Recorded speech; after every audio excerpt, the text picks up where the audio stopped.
The Columbia River Gorge National Scenic Area is one of the most beautiful places in the country, if not the world. That's a fact. In most videos, I'd reserve my thoughts for the end, but in this one, I'm just going to come out and say that it's criminal that this is not a national park. I did do some research to crack down on the reasons why, and it has a lot to do with the existing towns within the gorge that existed before the experimental designation of a National Scenic Area established in 1986. A National Scenic Area would allow for the balance of setting aside land for preservation and recreational use, while allowing the people living within to coexist and use the land as support the community's best interests, with limitations of course. The designation of a National Scenic Area was already controversial as it imposed a significant amount of federal control on public and private lands that had previously not been regulated. But if a national park's purpose is to protect the country's most beautiful land for the enjoyment of the American people and preservation of wildlife, I think something needs to be done to elevate this stunning place to the highest level of federal protection possible. Especially considering the threats it's been faced with before, there's no reason we have to wait until something happens to the area before discussing what the next step should be to elevate its status. I know that's been the case with so many national parks already, and while we should celebrate the fact that they were eventually set aside, it's a shame it had to happen so late in so many different instances. Anyways, onto the gorge itself. The Columbia River Gorge is a huge river canyon up to 4,000 feet deep and stretching over 80 miles. The Columbia River separates the border between Oregon and Washington, and the National Scenic Area protects land in both states almost to an equal measure. That said, most of the best things to see are located on the Oregon side, and for the sake of our visit in today's video, we'll be sticking solely in Oregon. However, I hope to come back and make a video talking about some of the underrated sites on the Washington side of the Columbia River Gorge. Something the gorge is really well known for is being home to the highest concentration of waterfalls in the United States. There's more than 90 named waterfalls on the Oregon side alone, with hundreds of other unnamed or seasonal waterfalls. As a huge waterfall fan myself, that's absolutely my favorite thing about this place, but the stunning views of the river canyon are also incredible. My first two recommendations, as well as our first stop on our most recent visit, is the Women's Forum View and the Vista House Overlook.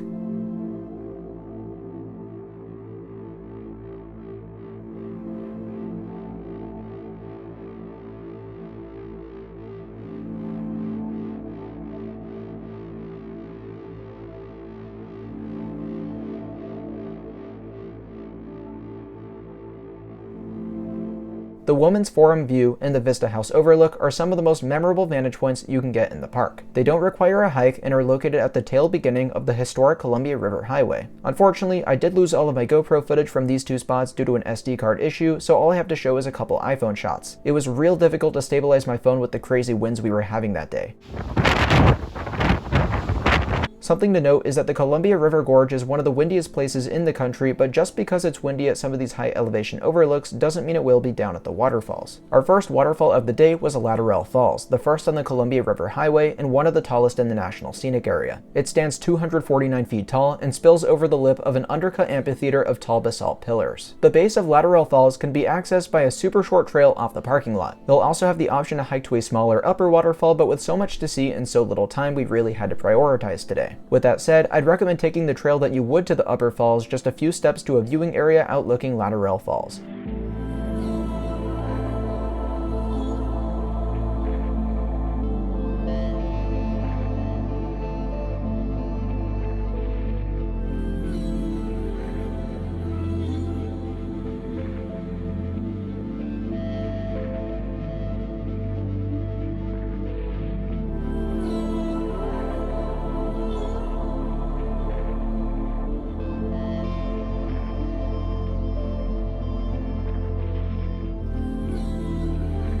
The next two waterfalls off the highway, Shepherdsdale Falls and Bridal Veil Falls, are two that we vouched to skip this visit. In my opinion, they aren't really worth seeing in favor of the other waterfalls in the park. We also drove past Wahclella Falls, but if it's your first time visiting the gorge, I would recommend stopping by that one. Next, we were off to Multnomah Falls, by far the most famous waterfall in the Columbia River Gorge. It stands 620 feet tall, making it both the tallest waterfall in the park and in the entire state of Oregon. Something a lot of uneducated first-time visitors tend to do is visit Multnomah Falls and disregard everything else the gorge has to offer. Don't make that same mistake. Multnomah Falls is famous for a reason though, being the most picturesque and most beautiful waterfall here in my opinion.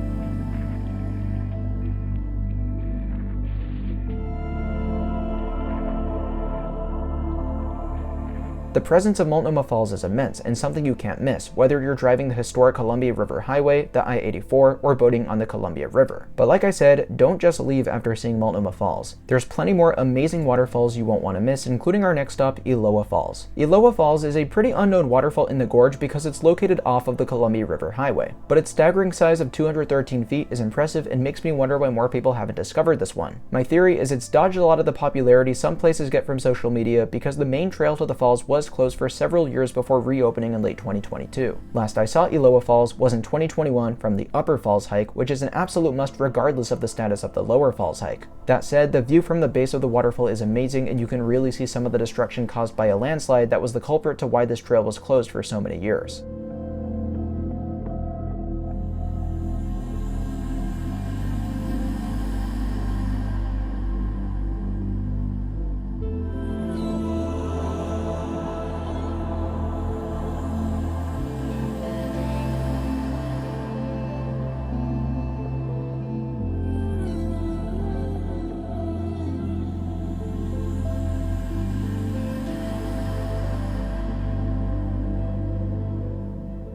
The base view from Elowah Falls is beautiful, but the upper view really steals the show in my opinion. You get this jaw-dropping view from the Upper McCord Creek Falls Trail, otherwise known as Upper Elowah Falls. To experience both the lower and upper trails is 2.4 miles out and back and a pretty easy trail for those not afraid of heights. There are railings at the top keeping you secure, but they are a little stingy, so it's important to keep as much distance from the ledge as possible. The upper view of Elowah Falls, combined with the backdrop of the Columbia River, is one of my favorite views anywhere in the National Scenic Area. The cherry on top is, by continuing a little bit further, you'll be met with Upper McCord Creek Falls, or as I said, Upper Elowah Falls by some accounts. The waterfall stands 64 feet tall, and combined with Elowah Falls' 213 feet, creates a cumulative height of 277 feet. This waterfall flows dramatically different depending on the season, as I've seen it with just this one main drop, but also with several narrow drops to the left of the main drop. Overall, a very interesting hike and one of my favorites in the Columbia River Gorge. To wrap up our first of 2 days here, and one of my top recommendations if you want a killer view of the gorge with not a crazy amount of effort is Angel's Rest. You can access the Angel's Rest Trail by backtracking on the Columbia River Highway and by crossing the road from the parking lot to the trailhead. From there, the hike is 4.5 miles out and back with 1,400 feet of elevation gain. It's a fairly strenuous hike if you're out of shape, but pretty engaging and well worth the payoff. You'll pass by 2 waterfalls early on in the trail, one of which goes by the name of Koopy Falls and the other without an official name.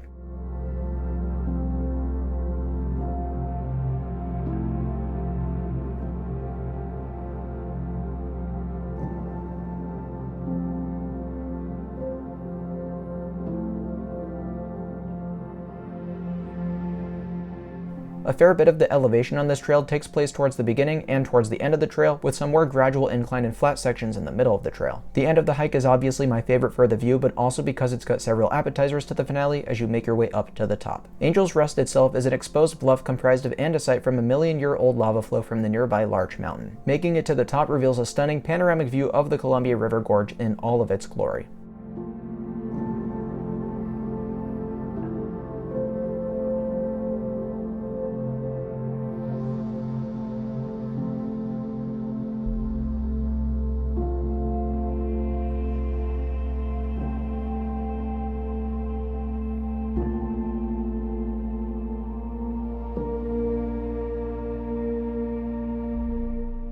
This was our last stop of the day before calling it a night. We had yet another jam-packed day in the gorge to follow. This includes an all-time favorite hike of mine and a must-do if you visit. Towards the end of the Columbia River Highway, you'll find Horsetail Falls. Named for its characteristic form, Horsetail Falls plunges 176 feet and is located just off the highway. It has a really neat shape to it, widening out at the top and bottom and narrowing in a bit in the middle. Little do a lot of people know that this is just the start of one of the best hikes in the Columbia River Gorge. By hiking a little under a mile, you'll reach Ponytail Falls, more commonly known as Upper Horsetail Falls. Ponytail drops 88 feet tall and has an eerily reminiscent shape to its big brother. The trail passes behind the waterfall through a naturally eroded cavern, offering a unique view and photo opportunity.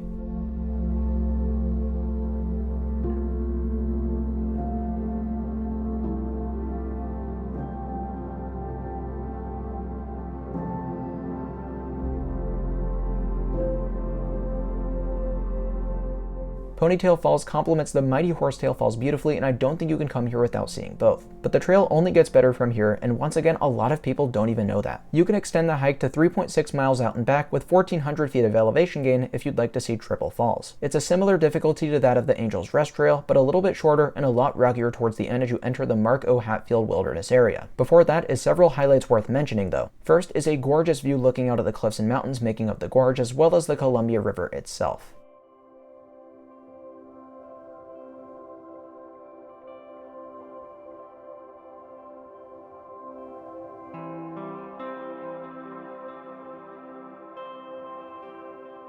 Then you may get a small glimpse of Lower Aniana Falls, dropping into the Aniana Gorge. The Aniana Gorge hike is similar to the Narrows at Zion National Park, but has been closed for a number of years now. We don't know when it'll reopen, but many suspect it'll happen at some point in the near future. You'll cross a stunning bridge over Aniana Creek, getting a clear view of the Middle Aniana Falls before continuing on with your hike. This was the turnaround point for my parents, and it should be the turnaround point for you if you aren't a somewhat experienced hiker. This is about the point where you enter the Mark O. Hatfield Wilderness area, and you'll quickly notice that the trail gets pretty rocky and has substantially steeper drop-offs. There were a few fallen trees on the trail when we visited, but we noticed several rangers working on it. Shout out to the Forest Service and those who dedicate each day maintaining our trails. Soon you'll approach one of my favorite waterfalls in the gorge, the absolutely beautiful Triple Falls.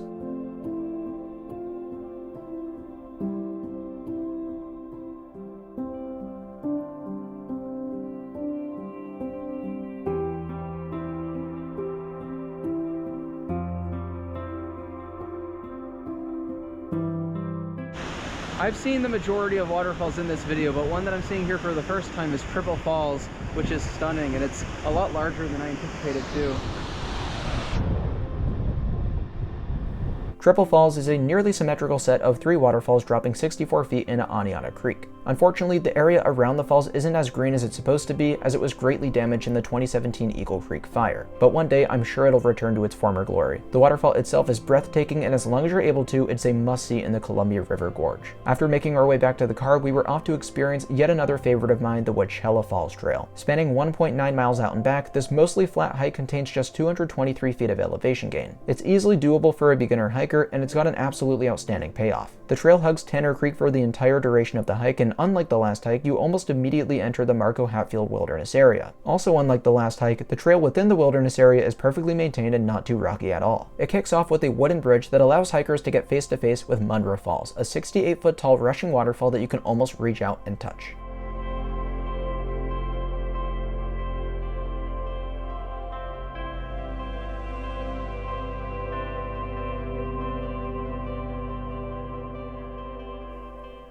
The entire Wahclella Falls trail from beginning to end is absolutely stunning and feels very tranquil. I love the interactions you get with the creek, walking over bridges and getting unique views pretty much the entire time. Depending on the time of year, you may notice a secondary waterfall right beside the main Wahclella Falls. This weeping wall type waterfall is the tallest of its kind I've ever seen, and it doesn't even have a name. In 2021 when we visited, it stood out much more and looked like this. This time around, I wasn't even expecting it to show, but was surprised to see it even if it were only at 50% of its power in the fall. One last bridge crossing reveals a truly gorgeous waterfall and the star of the hike, Wahclella Falls. Wahclella Falls drops 127 feet across 2 tiers, one hugging the left side of the canyon and the other horsetail-shaped waterfall plunging into a ginormous pool of water below.